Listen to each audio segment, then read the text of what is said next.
Hi guys, welcome back to my YouTube channel. I'm Asumta Banta, and as promised, here's my guest Nelly Polly. She's joining us today for the famous topic, toxic work environments. Yes.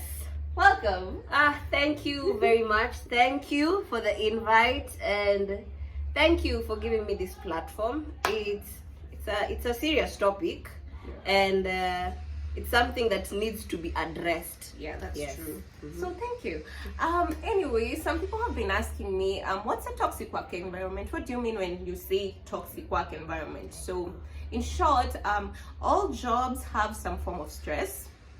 Even on good days, there's some form of stress. So like, however, if you're having a hard time, like when you're going to work, if you're thinking of going to work or you are going to work and you feel tired, you feel depressed, you feel like your heart is pounding so much, you feel stressed out, that means that that job is so toxic. It's so toxic for you because there's a root for all that. And we're just going to start immediately on the topic. I'm going to ask her questions and she's just going to respond to them. Yes. So the first question is, have you ever been in a toxic work environment? Oh my God. Yes. Okay, the sign was like, oh my God, yes. Of course. Yes. How was that? How was this? How was the whole thing? And how did you notice it was toxic for you?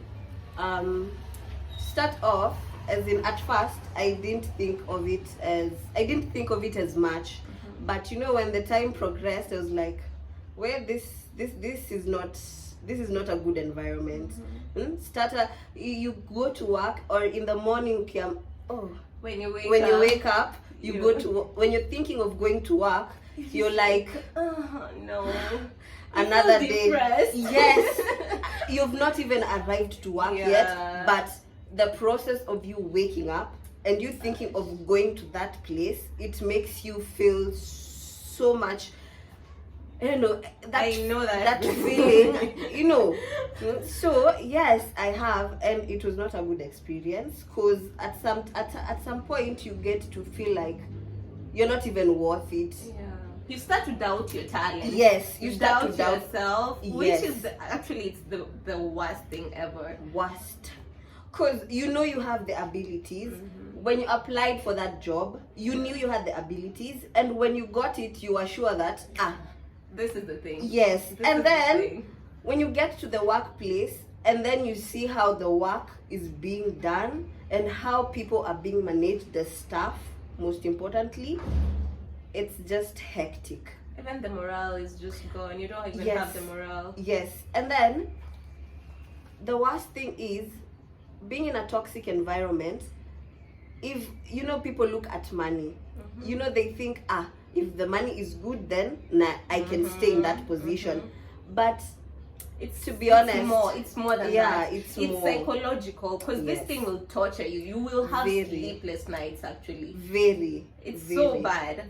So based on your experience, let me ask you, when should you stay in a toxic work environment? When do you think you should actually stay? People may say, okay, when should you not stay? But when should you stay?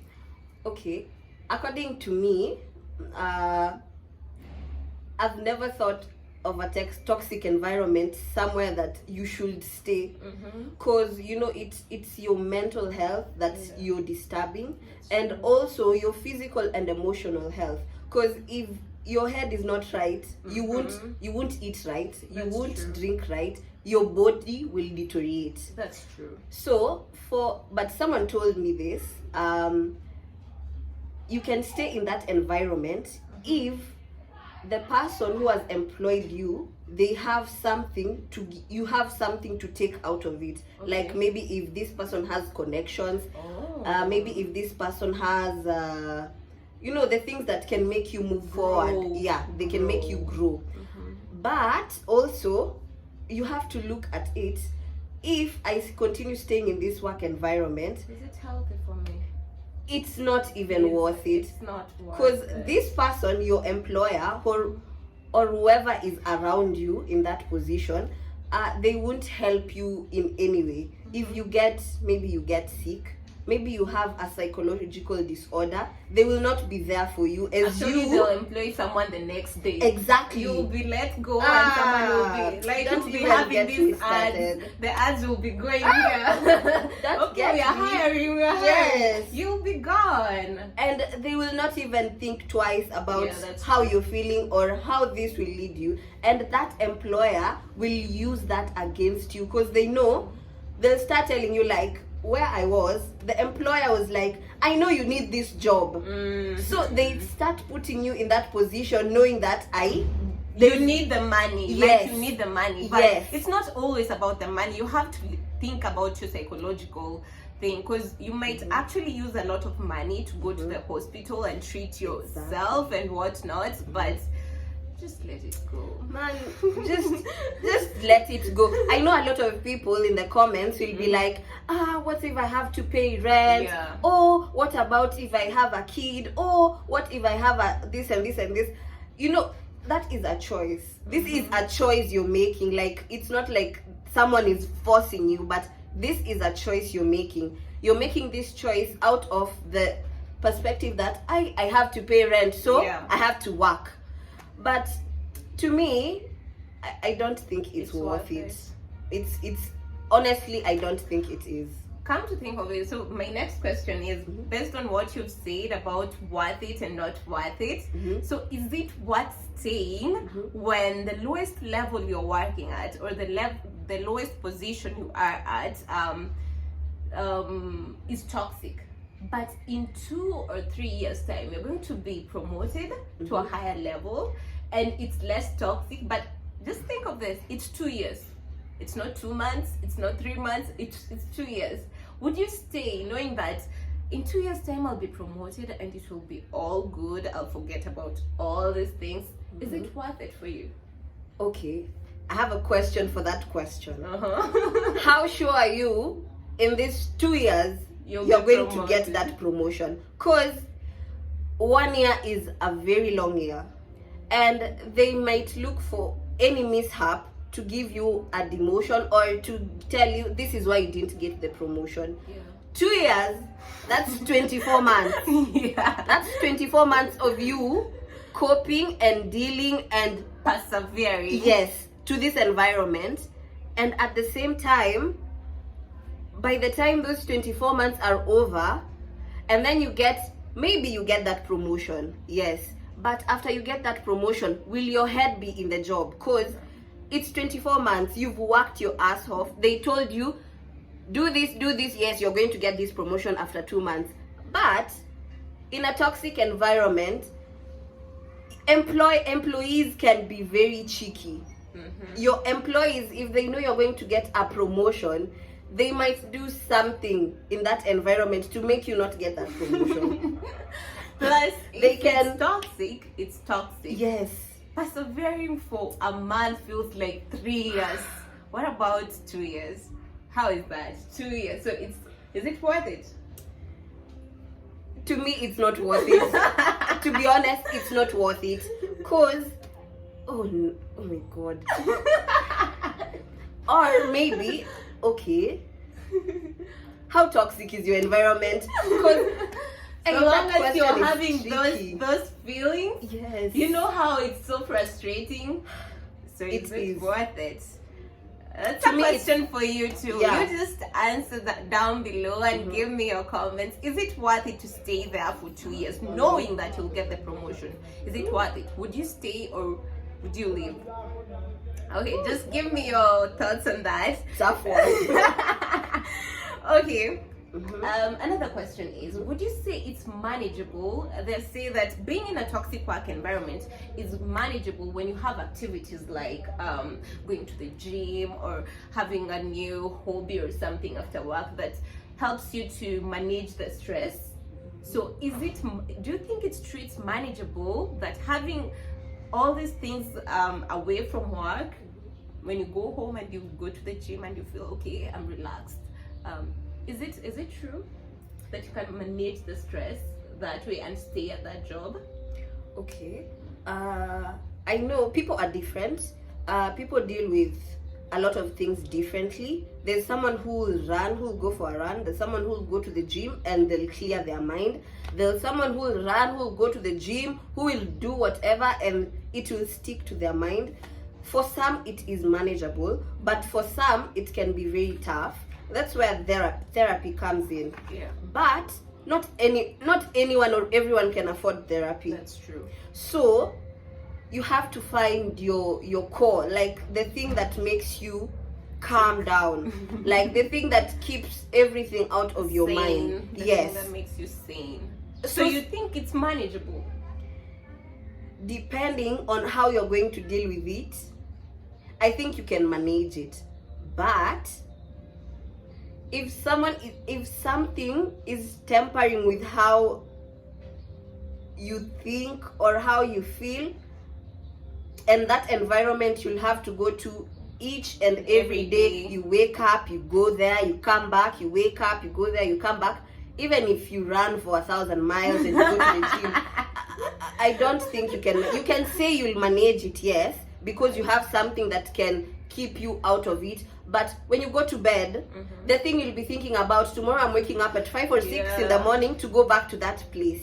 So when you go back there, that will be a routine, and that's not a healthy routine, to be honest. It's not healthy. It's not So healthy. I don't think it's manageable. It's not manageable. Yeah. So give me your thoughts on that as well. If you go to the gym, or if you have a new hobby, or if you're running, or if you go to therapy, will you be able to manage that stress? Will you be able to not think about it and just continue working until you get your money and whatnot? So tell me your thoughts on that.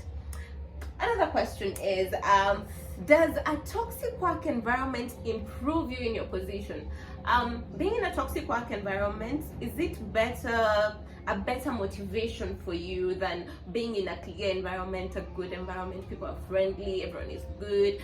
Will you, like, some people say that when you're working in a toxic work environment and maybe your superior is the one who's making things hard for you, you'll actually grow professionally. Some people think of it as that. So would you grow? Do you think it's better for you to be in that environment because you'll grow professionally and you'll be detail oriented, or you want somewhere peaceful? Okay, as I said previously, people are different, but even if your supervisor is making things hard for you, that means he's micromanaging your work. Some people see it as a way to, like, it lifts them up, it gives them that encouragement, but for some people, the toxic environments, it teaches you how people are outside here and how people are around working environments. You might know someone outside there, but when they get to work or when you're with them in the work environment, it's totally different. Maybe there's competition everywhere. It may be chaotic. It may be chaotic, but for some people, you find that is the thrive they want. Yeah.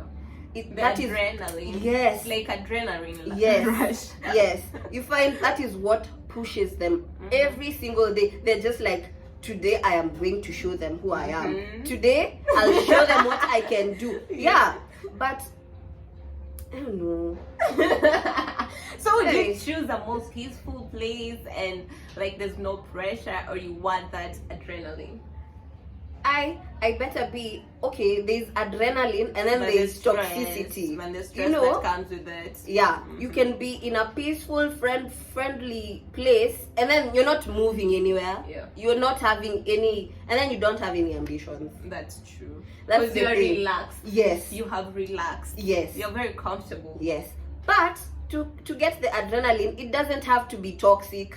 You just have to be on your toes. There has to be this competition, not like bad competition, like someone goes and then they say something or they do something so that it can look like you did it or it's your fault, but they can give you that adrenaline by making you compete for this thing. Or maybe if you have a supervisor, if you're under a supervisor, they give you maybe an assignment, or they just want you to give out what you have, like ideas and something like that. So do you think it improves you being in a toxic work environment? It does. It does. It- That's it the really- main thing. yeah, It does. it It does. improves you. Yeah. So my last and final question. Given that you don't control your destiny, given that you don't know what will happen tomorrow, and you having this stress, you being tired, you getting even physically ill and getting all those heartbeats, you get like, oh, today I'm going there. Why? Yeah, so given that you don't control anything, would you still choose to work hard and stay there? Because, like if you're gone, you're gone. Yeah. You're gone. Like, you don't know what will happen tomorrow. Yes, If yeah. you fall ill, someone else Might would take the be. position, Yes. yeah. So, given that you don't, would you still keep on working hard for this company? Would you still strive to become the best? Or would you just quit and go? This is the actual thing. Would you quit and go? Not because you don't know. You don't know if you'll be there the next day. You don't know if you'll be there next month. And you don't know what will happen to your psychological thing. So would you still choose to stay? Okay. I'll say this. If you as a person, as an employee, you've been working hard, making progress, and the company is getting progressive work from what you've been doing, you do this for maybe 1, 2, 3, 4 months, and the employer or the company is not acknowledging what you're doing. So this can be frustrating. Yeah. So if you've been working hard, doing your level best, no errors in what you've done, no errors at all, but there is no acknowledgement of what you're doing, or someone else is taking the credit for what you've been doing, you can quit after that. But if you've just done this for just 1 month and then you just like say, I expect to have that, to see like being acknowledged and what. Yeah, it doesn't work that way. But if you've been working hard, doing your level best, staying up late, coming in early, doing all the work you need to do, no errors found, but there's still that harshness coming from whoever is above you, then that's not the place for you. Because I know there are many places you can go do that work and they'll give you twice the credit that you're not getting. So it's from not there. worth it. It's not worth it. After a while, not like after 1 month or 2 months, after you've done this maybe 4, 6 months, and then you're seeing there is nothing coming out of it, no salary increment, and maybe you've brought this company a lot of business, a lot of money, and then there is nothing they can show for it. It's not worth it. Let it go. Just go. Oh, well, thank you so much for tuning in. That's it for today. I'm so happy that she's here. She's very insightful. We should call her another time and have her here for another topic. You see, like, our guest has delivered. Now it's your time to deliver. Like, share, comment, subscribe. Yes, do all that. Yes. And please comment down below. Yes. What are your thoughts about the questions that I've asked? We'll be there. We'll engage with you. We will comment and we will share our thoughts as well. So share the video, like, comment, subscribe. Thank you for tuning in. We're so happy you are here and you stepped by. Thank you. Bye bye. See you next time.